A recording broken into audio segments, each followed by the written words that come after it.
it's just like, okay, well, what is wrong with me? Like, I don't understand. I'm not, nobody in my family has any fertility issues. Like, nobody in my family had ever struggled, to get pregnant. My mom, my sister, and as far as I know, down past that line, there was no issues. And so it's just unknown territory and trying to figure that out. And I mean, Jason did not have any children prior to us meeting and then getting married. So he didn't know anything about anything like that. And so it was just kind of like the norm, right? It's like you get married, you have children, you live this happily ever after life. But sometimes it's not so happily ever after if you get married and everybody's like, so when you having kids? And it's like, well, we've, not like you need to know, but we have been trying for quite a while.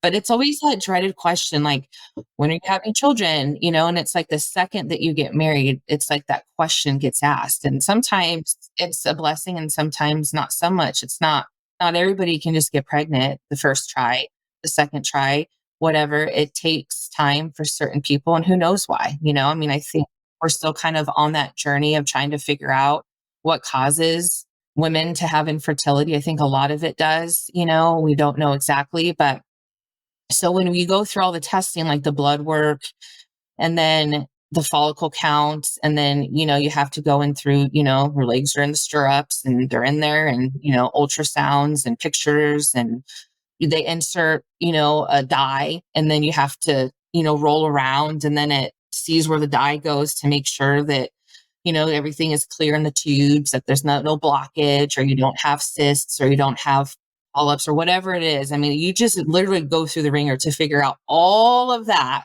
And then when all of that comes back, it's basically infertility, and you have to start the journey.